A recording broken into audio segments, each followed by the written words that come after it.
Bonjour à toutes et à tous. Nous sommes arrivés à la partie démonstration de cette neuvième leçon consacrée à la manipulation des données.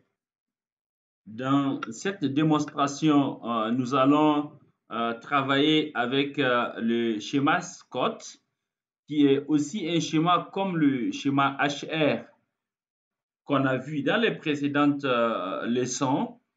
Et j'ai choisi le schéma Scott juste pour vous faire voir qu'au niveau de la base de données Oracle, lorsque vous installez le schéma exemple, vous avez plusieurs schémas à l'intérieur. Donc, vous avez le schéma HR, le schéma Scott, OE, BI, il y en a plusieurs. Donc, dans ce cas, j'ai choisi Scott parce qu'il peut nous permettre de l'utiliser pour faire ces manipulations de données. Et je ne sais pas si vous l'avez déjà activé sur votre machine. Et je vais vous montrer comment le faire. Donc, vous lancez un terminal ici. Vous faites SQL plus AS6DBA. Voilà. Donc, j'ai dit A6DBA. Pour ça, c'est pas bon. Donc, c'est 6DBA. Voilà. Donc, une fois que vous êtes connecté, là, vous êtes connecté en tant qu'administrateur de la base de données et vous pouvez envoyer des mises à jour au niveau des tables qui sont des tables système. Donc, notamment ici au niveau de user, c'est user is Scott. Je vais dire identify, c'est comme ça qu'on le fait. Normalement, on devrait voir ces cours dans la partie administration de la base de données, mais tapez avec moi tel que vous le voyez. Donc ici, by, ça veut dire c'est le mot de passe. Ici, c'est le mot de passe. Vous choisissez le mot de passe que vous souhaitez. Moi, j'ai mis seulement Oracle. Donc ici, vous mettez account en lock. Donc, pour déverrouiller l'utilisateur, par défaut, il est verrouillé, donc il faut le déverrouiller. Donc, vous faites comme ça, il dit user alter et vous pouvez alors utiliser le compte de cet utilisateur et son schéma. Donc, ici, une fois que c'est fait, vous venez à ce niveau pour créer la connexion vers l'utilisateur. Vous appelez ça Scott. Normalement, si vous nous suivez depuis le début de cette série, on a fait une présentation qui montre comment on se connecte à une base de données à travers SQL développé. Et là, vous mettez le nom de votre base de données. Je ne sais pas ce que vous avez mis, mais vous mettez le nom de votre base de données. La mienne, c'est DB11G. Vous allez tester. La connexion va vous dire succès et vous dites connecter. Mais moi, j'ai déjà la connexion ici, vous voyez. Donc, je ne vais pas faire ça, juste pour vous permettre de me suivre. Donc, une fois que vous avez la connexion, vous aurez ici, on a 5 tables ici.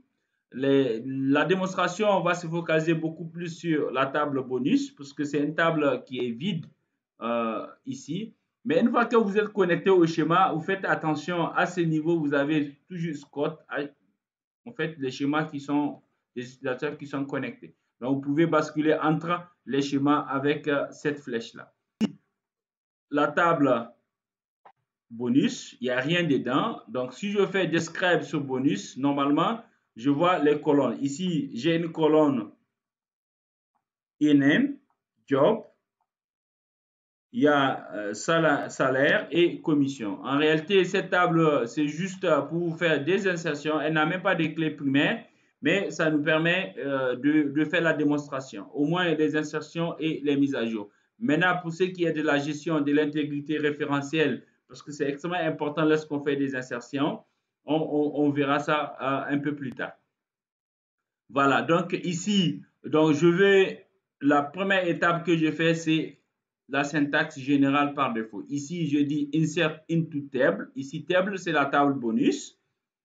Donc ici, NM, job, salary sont des colonnes de la table. Ici, au niveau des values, donc pour chaque colonne, je correspond une valeur. Pour chaque colonne, je correspond une valeur. Donc ici, c'est la première valeur de NM. Ici, c'est le job.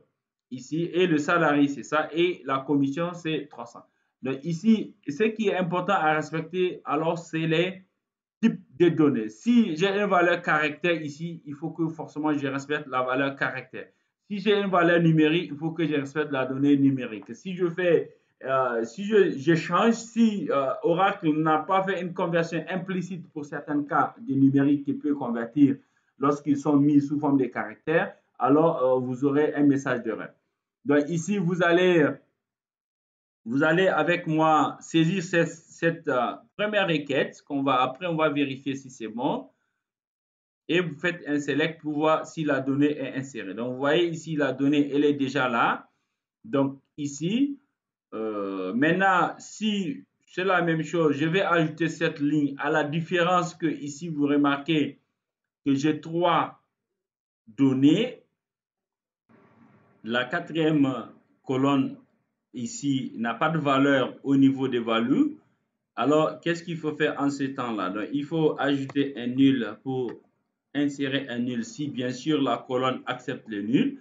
Donc, en ce temps-là, vous insérez comme cela et vous vérifiez si la donnée est rentrée. Alors, ici, on voit bien que cette donnée, elle est bien présente.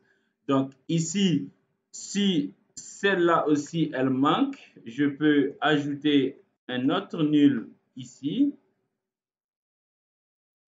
Et je peux vérifier. Donc ici, donc ainsi de suite. Donc quand ça manque, alors lorsque je fais comme ça, est-ce que ça va marcher en oubliant la colonne, la 4e valeur?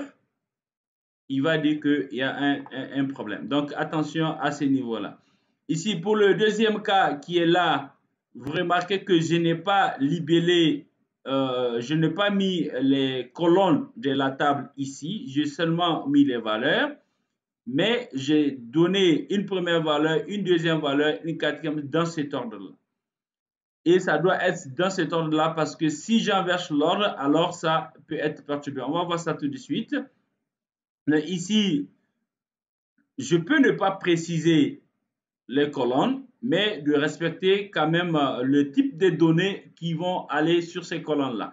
Donc, quand vous faites comme ça, normalement, ça doit marcher. On va voir John qu'on vient d'ajouter à ce niveau-là. Donc ici, j'ai jaune partout. C'est parce que la table n'a pas de clé primaire justement qui empêche le doublon. Mais on peut toujours avoir un doublon de nom dans une base de données. Donc il faut faire attention. Les types de données, comme je le disais tantôt, devraient être vraiment respectés. Je prends cette requête-là. Ici, je fais comme ça. Supposons que je fais une erreur. On a vu que ici j'ai un type caractère, ici j'ai un type caractère, ici c'est des valeurs numériques. Si par erreur je fais comme ça, je prends jaune ici, je le mets là.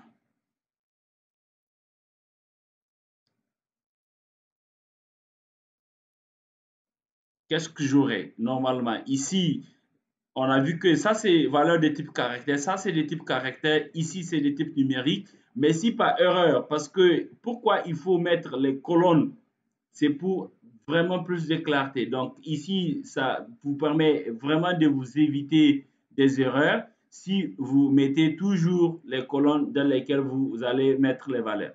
Donc ici, quand je fais comme ça, j'exécute cette requête qui peut me dire si ça peut marcher. Voilà, donc essayez de saisir et taper. Voilà, il dit invalid identifier. Ça veut dire que ça n'a pas pu marcher, mais lorsque je mets, supposons que je fais comme ça, je mets la valeur et je fais comme ça, est-ce que ça va marcher? Je fais select. Pourquoi ça marche? Parce que Oracle fait une conversion implicite de ce chiffre-là sous forme de caractère quand je le présente comme cela. C'est pour cela, malgré que c'est le caractère, lorsque je le fais comme ça marche.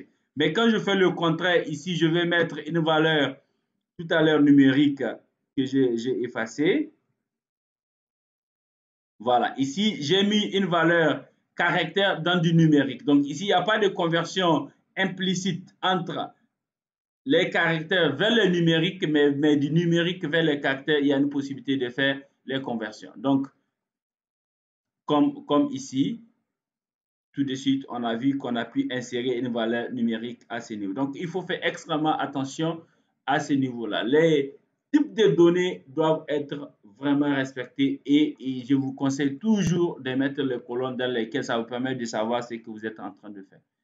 Ici, le troisième cas que j'ai ici, alors c'est une sous-requête. J'utilise une sous-requête comme les valeurs qui vont aller sur les champs, sur les colonnes de la table. Donc ici, je n'ai pas précisé les colonnes, je n'ai pas précisé les valeurs de manière explicite. Donc ici, je vais prendre des valeurs de manière implicite avec la sous-requête. Donc quand je fais comme ça, je dois retrouver force dans ma sous-requête. Et c'est ça que je dois retrouver dans la table bonus ici. Donc, quand j'exécute cette requête et je vérifie ici, vous avez force qui est ajoutée à ce niveau-là. Donc, ici, c'est la même requête, mais je n'ai pas mis les parenthèses. Donc, je ne suis pas obligé de mettre les parenthèses pour que ça puisse marcher. Mais pour plus de clarté, alors il faut mettre là les parenthèses. Donc, vous cliquez comme cela et vous vérifiez. Donc, on a vu trois méthodes pour insérer des données dans la table. On peut aussi insérer, lorsqu'on a un champ date ou bien on a une conversion à faire avec des fonctions qu'on a vu, monoligne, des fonctions Oracle, on peut toujours insérer des données avec ces fonctions-là. Supposons qu'on a une table SAMLab sur ce schéma, juste pour vous montrer un peu comment on peut utiliser les fonctions monoligne pour intégrer les données dans une table. Donc, dans cette table SAMLab, vous cliquez, on va voir sa description. Elle est composée de deux champs. Donc, il y a le champ HIADET et il y a le champ ID. Donc, ici, je vais voir, il n'y a aucune information dedans et je souhaite intégrer cette ligne-là dans la table. Donc, ici, j'ai ID et HIADET. Donc, je peux faire comme cela. Et j'intègre les données. Voilà. Donc, maintenant, si j'ai une deuxième donnée à intégrer qui est aussi une date, donc là, si je ne la libelle pas en tant que sysdate, il faut que je la mette entre quotes. Donc, je mets 2010, June comme ça, 2020, et ici, je ferme le guillemets, je mets 2,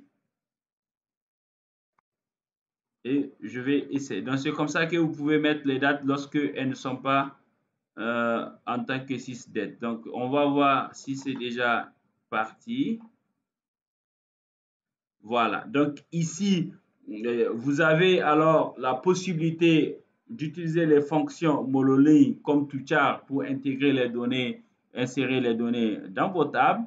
Et aussi, les dates, vous pouvez les mettre toujours entre cotes comme on a déjà vu dans les leçons précédentes comment gérer les caractères et les dates. Voilà, donc je pense que ça va déjà pour vous pouvez insérer à partir de cet instant des données dans les tables. Et merci d'avoir suivi cette petite démonstration sur les insertions. À très bientôt. On se prend sur la partie update de la manipulation des données. Euh, Merci d'avoir suivi cette vidéo. J'espère bien qu'on a couvert la partie introductive de l'insertion dans une base de données SQL. Et je vous remercie d'avoir suivi cette vidéo. On continue avec la commande update. À très bientôt.